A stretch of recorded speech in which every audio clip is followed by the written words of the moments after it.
ওয়ালাইকুম আপু, কেমন আছেন? ওয়ালাইকুম আসসালাম, আলহামদুলিল্লাহ। আপু, আপনার নাম, ঠিকানা, তারপরে আপনার পরিবারে কে কে আছে, আমার দর্শক বিন্দুদের কাছে আপনার জীবনের গল্প তুলে ধরেন। আমার নাম হচ্ছে রিয়া, আমার বাসা গাজীপুরে। আর আমার ফ্যামিলিতে আমার আম্মু আর আমি শুধু আছি। তো আমাদের ক্যামেরার সামনে কি জন্য আসা? ক্যামেরার সামনে আসছি কারণ অতি দরিদ্র, অনেক গরিব। তো আমার দেশের থেকে আসতে গেলে বিয়ে হচ্ছে না, যৌতুক চাচ্ছে, যৌতুকের বিনিময় ছাড়া বিয়ে হচ্ছে না। তো এখন এভাবে আমাদের তো বিয়ে করা সম্ভব না, তাই এখানে আসছে জন্য এখান থেকে বিয়ে মানে হচ্ছে। যৌতুক ছাড়া বিয়ে করবেন, এই তো? আপনার বয়স কত? বয়স এই 18-19 হবে। লেখাপড়া কতদূর পর্যন্ত করছেন? লেখাপড়া এসএসসি পর্যন্ত করতে পারি। এসএসসি পর্যন্ত করছেন না? জি। আপনার আব্বা মারা যায় কিভাবে? অসুস্থ হন অ্যাক্সিডেন্টে নাকি অসুস্থ নয়। অসুস্থ হয়ে মারা যায় না? জমি জমা আছে? না, জমি জমা থাকলে কি আর এখানে আসতাম? নিজের বাড়িতে থাকেন না ভাড়া বাড়িতে থাকেন?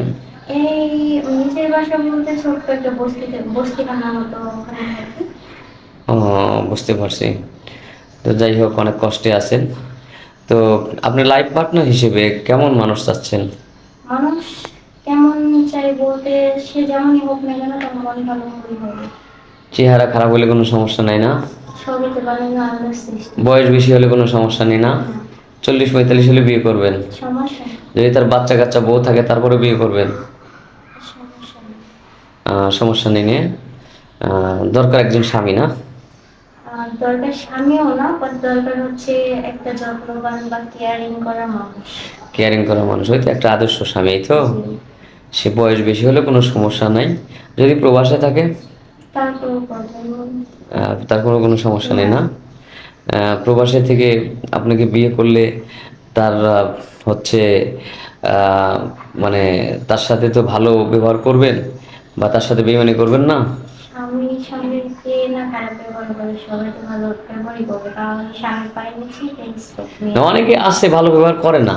হাতের ঠিক আছে, পাশে বলতে প্রবাস থেকে সময়। এসে বিয়ে শাদী করে, যখন টাকা পয়সা সব কিছু পায় তখন কি করে, সে আবার বিদেশে চলে গেলে অন্য কারোর সাথে পরকীয়া করে ভেগে যায় সুখী হওয়ার জন্য। অথচ যে লোকটা তার পিছনে শ্রম দিল, তার মানে বিপদে, মানে দুঃখে, হ্যাঁ, তার পাশে দাঁড়ালো, সুখের সময় সে সরে যায়।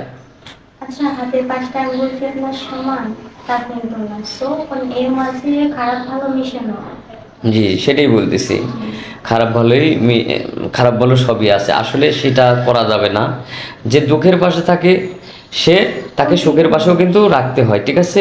বেইমানি কোনো কমই করা যাবে না, কারণ আপনার ভিডিওটা পাবলিক করার পর অনেক মানুষ আছে দয়াশীল, হ্যাঁ, যে আপনার এই জীবনের গল্প শুনবে, আপনার কষ্ট শুনে সে আপনাকে বিয়ে করবে।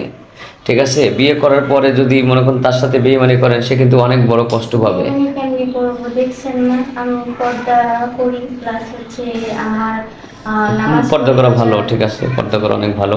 সুপ্রিয় দর্শক, মেয়েটার জীবনের গল্প শুনলেন। যদি কোনো ব্যক্তি এই মেয়েটাকে বিয়ে করতে চান তাহলে আমাদের ইমো নম্বর দেওয়া থাকবে, কেউ অযথা ভিডিও কল দিবেন না। ভালো থাকবেন, সুস্থ থাকবেন, আল্লাহ হাফেজ।